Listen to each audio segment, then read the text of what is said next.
Hola y bienvenidos a un video más. El día de hoy voy a platicar con ustedes el tema de RIF. ¿Qué vamos a ver dentro de este video? Pues punto número 1, ¿qué es el RIF? Punto número 2, ¿quiénes serán los sujetos que podrán tributar dentro de este régimen? Punto número 3, ¿cuál es el límite que voy a tener que cumplir para poder tributar dentro del RIF?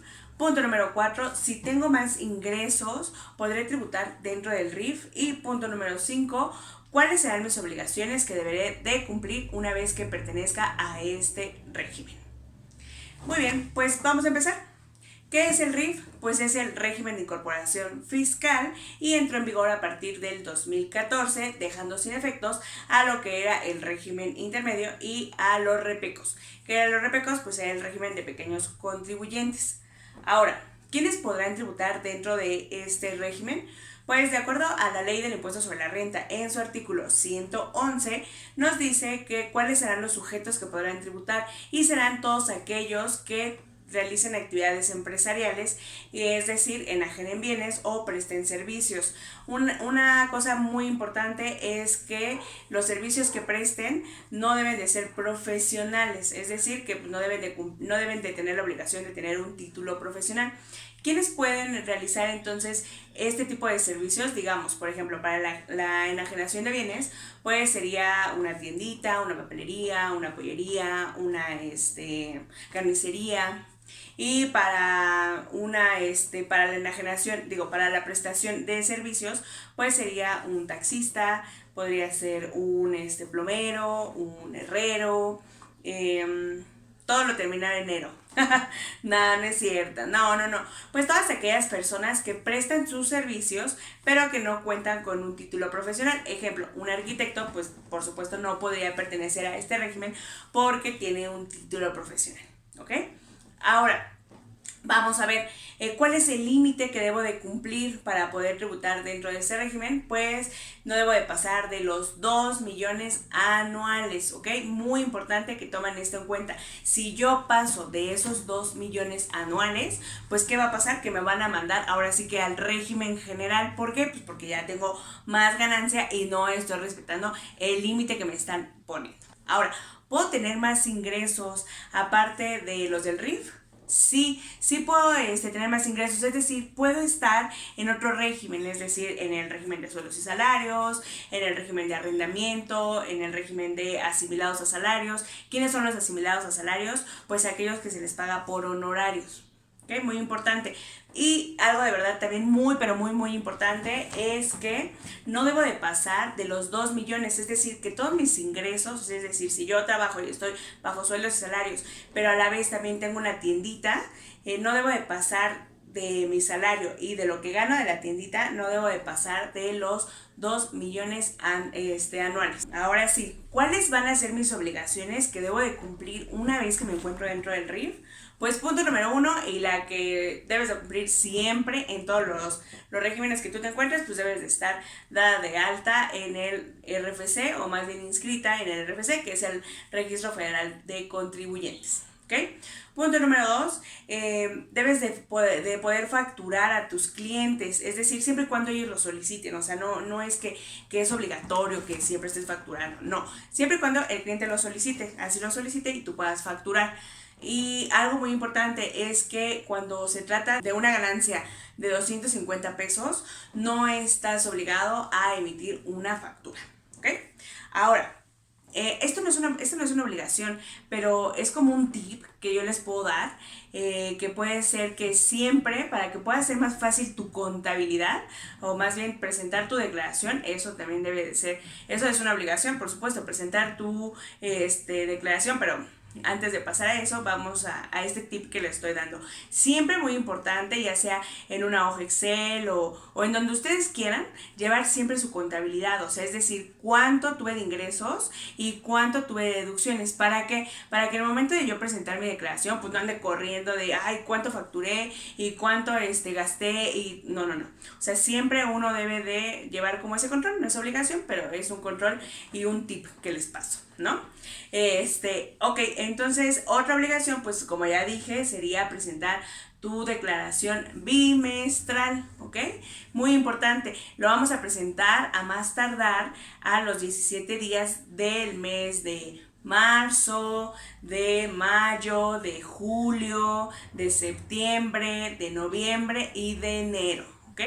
Bimestral, acuérdense. Y una parte que también es muy importante es que no tendrás que presentar tu declaración con terceros, que es la DIOT, ni tampoco tendrás que presentar tu declaración anual. Aquí hay una excepción, de hecho la vamos a ver un poquito más adelante, cuál sería la excepción de cuándo sí vas a poder presentar tu declaración anual o cuándo tienes que presentar tu declaración anual. Y bueno, vamos a empezar ahora sí la pregunta del millón. ¿Cómo voy a hacer el cálculo de ese impuesto? ¿Ok? Acuérdense, y muy importante, que uno de los beneficios que tiene el RIF es que una vez que te inscribes, para poder pagar el impuesto sobre la renta, te dan 10 años, ahorita lo vamos a ver con detenimiento, pero rápidamente les digo, o sea, son 10 años, es decir, me van a ir haciendo la reducción del impuesto hasta pagar el 90% de todo el impuesto.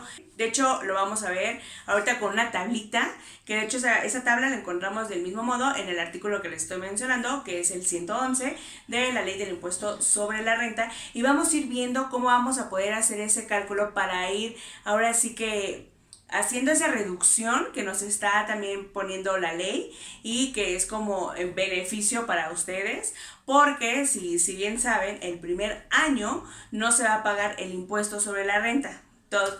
Sí, por supuesto, el primer año no se paga el impuesto sobre la renta, pero de ahí en fuera vamos a empezar. Segundo año se paga el 10% del impuesto sobre la renta, que es decir, te reducen el 90%, el tercer año te reducen el 80%, que es decir, vas a pagar el 20% del impuesto sobre la renta y así sucesivamente, ¿ok? Ahora sí, vamos a hacer un cálculo para que vean cómo se va a sacar ese impuesto que nosotros debemos de enterar y pagar al SAT, ¿ok? No se asusten, no es de... Realmente son operaciones como muy fáciles, que es manejar suma, resta, multiplicación. O sea, no vamos a sacar la ecuación del impuesto ni cosas así. O sea, realmente son operaciones básicas, operaciones muy sencillas, ¿ok? Entonces, vamos a ver cómo se debería de hacer ese cálculo. Supongamos que tuvimos de ingresos 150,000 pesos y de deducciones tuve 65,000 pesos. ¿Qué es lo que vamos a hacer? Bueno, pues de los ingresos le vamos a restar las deducciones autorizadas, que en este caso son 150,000 pesos menos 65,000 pesos, lo cual me da un resultado de 85,000 pesos, que sería la base gravable del impuesto sobre la renta.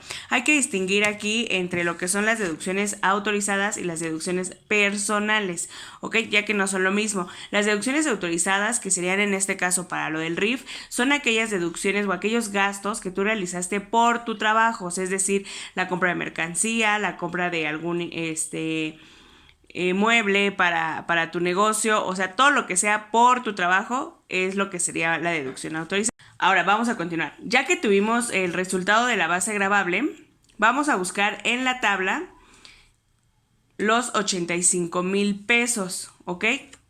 No van a estar obviamente así el resultado tal cual, sino vamos a tener que buscar entre lo que es el límite inferior y el límite superior. En este caso, nos quedamos con el de 65,473.67, que es el límite inferior. A esto le vamos a restar los 85,000 pesos. Entonces, es decir, 65,473.67 menos los 85,000 pesos nos dan un resultado de 19,526.33.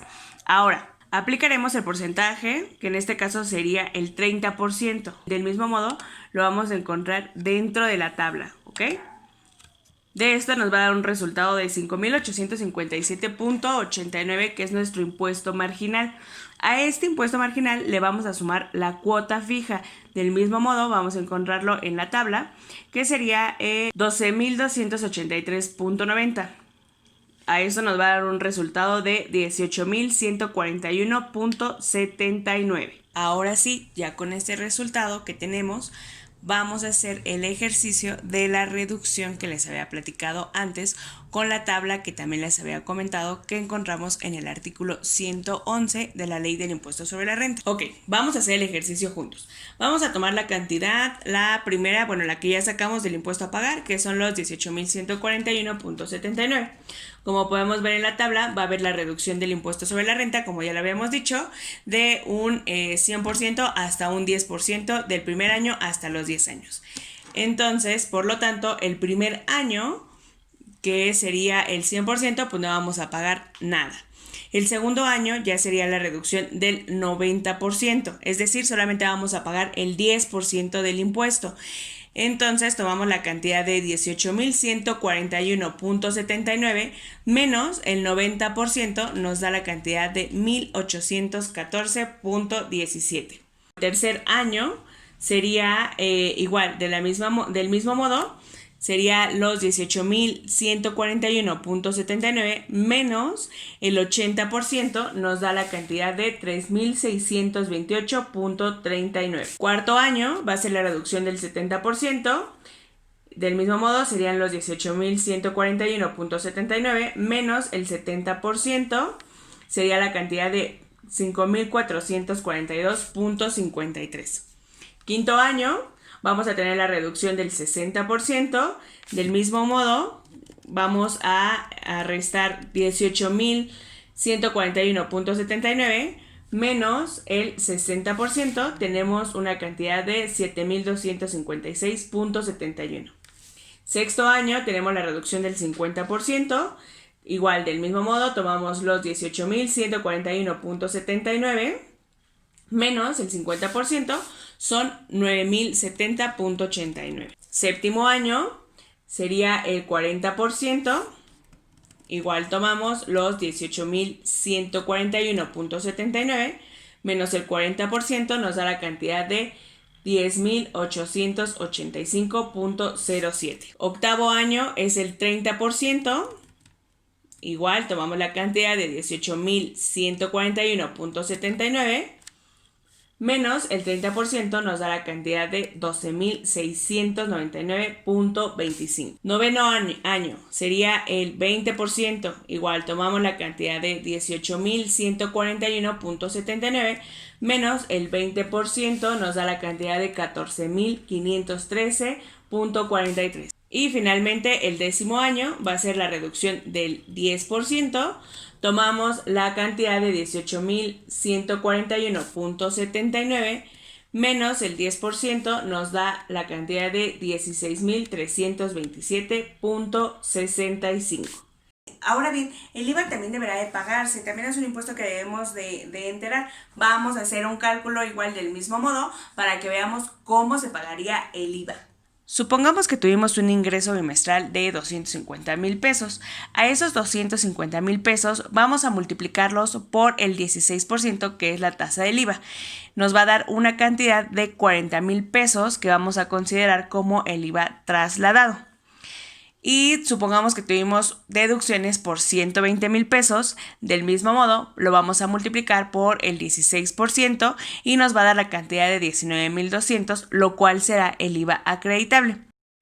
Una vez que tengamos esas dos cantidades, las vamos a restar, lo cual nos dará un resultado de 20,800 y será finalmente el IVA a pagar. Y algo también de verdad muy importante es que también para el IVA va a existir una reducción. Esa reducción va a ser para ciertos sectores o actividades. Aquí les dejo la tablita de para quiénes serán esa reducción del impuesto al valor agregado. Y también del mismo modo de lo que es la Ley de Ingresos de la Federación 2020 en su artículo 23, fracción segunda, nos habla también de una reducción como la del ISR, ¿ok? Es decir, de los 10 años, de cómo se va a ir reduciendo este porcentaje del pago que nosotros le vamos a enterar al SAT. Algo muy importante que para poder cumplir con esta reducción, punto número 1, será que la persona que preste los servicios deberá de ser esa prestación al público en general y también no debe de pasar de 300,000 pesos anuales para poder realizar esa reducción. Ok, y ahora sí vamos a retomar lo que les dije al principio sobre la declaración anual, que no se deberá de presentar declaración anual, pero en este caso sí vamos a presentar declaración anual. ¿Por qué? ¿Por qué no se deberá de presentar declaración anual? Porque los pagos que nosotros hicimos van a ser considerados como definitivos, y en el caso de que nosotros optemos por pagos provisionales utilizando el coeficiente de utilidad, vamos a presentar la declaración anual. ¿Qué quiere decir el coeficiente de utilidad? Que realmente se podrá calcular una utilidad que se pudiera llegar a obtener. Por eso es que sí se presenta la declaración anual, y porque sí tenemos esos pagos provisionales y no como el pasado, que son pagos definitivos, y por lo tanto no estamos obligados a presentar la declaración anual. ¿Ok? El fundamento legal de los pagos provisionales lo encontramos en la misma ley que hemos estado platicando, que es la ley del impuesto sobre la renta, en su artículo 14. ¿Ok? Y ahora, de acuerdo a la regla 3.13.15 de la resolución miscelánea fiscal 2020, nos dice que todas aquellas personas físicas que opten por pagos provisionales deberán presentar un aviso aclaratorio ante el SAT para que ellos puedan considerar que ustedes van a hacer sus pagos provisionales y por lo tanto van a presentar su declaración anual. Y también dentro de la misma regla nos dice que aquellas personas o aquellos contribuyentes que apenas ingresaron al RIF en este año también tendrán la opción de pagos provisionales, para lo cual tendrán que presentar del mismo modo su aviso de aclaración ante el SAT para que puedan empezar con ese tipo de pagos provisionales a partir de enero de 2021. Y bueno, pues hasta aquí este video. Espero de verdad te haya ayudado a despejar dudas si es que ya estás dentro del RIF o apenas te vas a inscribir al RIF.